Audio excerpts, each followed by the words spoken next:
Well, at least 73 people are dead and dozens more are hurt after a fire ripped through a 5-story building overnight in Johannesburg, South Africa. The rescue teams are now searching for people possibly trapped inside. Pumza Fihlani is following the story for us from Johannesburg. She's a reporter with our partners at the BBC. Thanks for joining us this morning. I think I just want to start off with, give us the basics. What happened? How did this unfold? Well, at this stage, the authorities are investigating what could have caused that fire. They are unclear. What they have told us is they've given us a description of some of those living conditions that hundreds of residents were living under.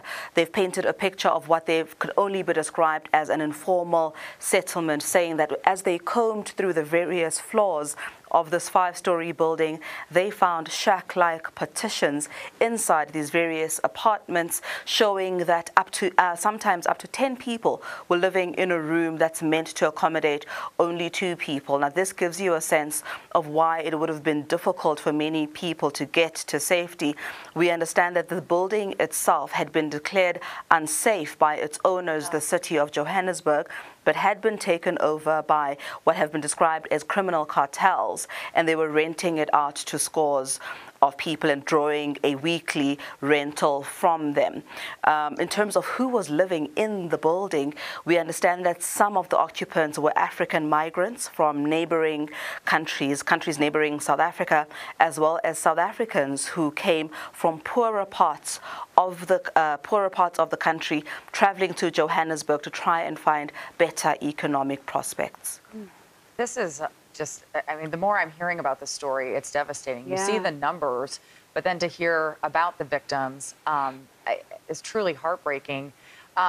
You know, I was listening earlier today to some reporting that people were having to use anything they could to break the windows to get out. Can you talk to us about what the situation was like and if that happened?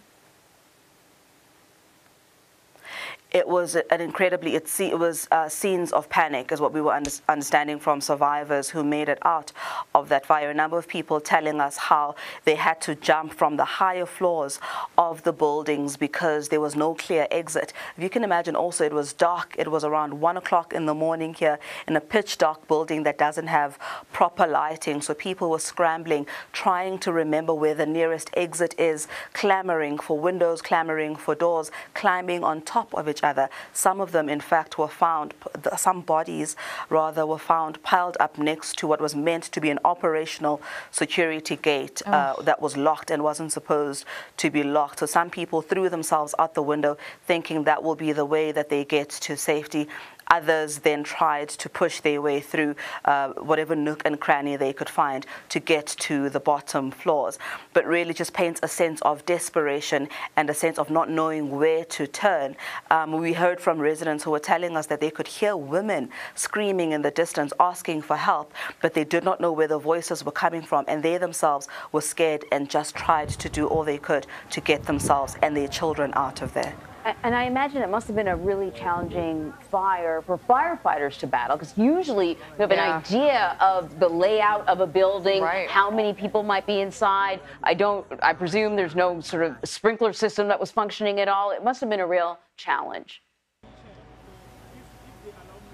They've described it. In fact, one of the lead spokespersons, Robert Mlowudzi, who has worked within Johannesburg as a rescue worker for more than 20 years, has said he's never seen anything like this. When they got into the building, not only was it difficult to weave and get in and try to find where all the various people were located, but it was also difficult to try and then get them out to safety. And one of the things that points to is that as this building was now taken over by these so-called criminal cartels, they did very little by way of making sure that safety was a standard that was upheld there. There were no working fire escapes, there were no fire extinguishers, and like I mentioned just before, water was a scarce resource for people. So it also just points to the desperation that many people who are often working class face when they come to Johannesburg to try and find jobs, and these are the sort of living conditions that they are forced to live under because they cannot afford to live anywhere else. Pumza, I know that we don't know what the cause is yet, but I wonder if there's any talk of criminal charges when you point out that these are,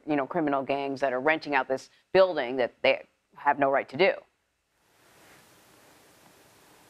Well, on the sidelines of what has become a recovery operation for the emergency workers, the police have said they are now going to try and work on pinpointing who was renting out this building to try and then get criminal proceedings started. They've already indicated that this is often a difficult and laborious process, one that often gets stuck in the courts because at times some of the owners themselves are either undocumented or are using aliases and false identities. So it will be very difficult to pinpoint who those landlords are. But the residents have said that as far as they knew, everything was above board because weekly people were coming to collect checks from them for the rentals and they were expecting such services to be provided. So they're also just looking for answers and trying to then know where to from here. Where will they sleep tonight and where is things like food and blankets going to come from as they try to stitch their lives together again. Oh, well, our thoughts are with all of them. Pumza Fihlani, thank you.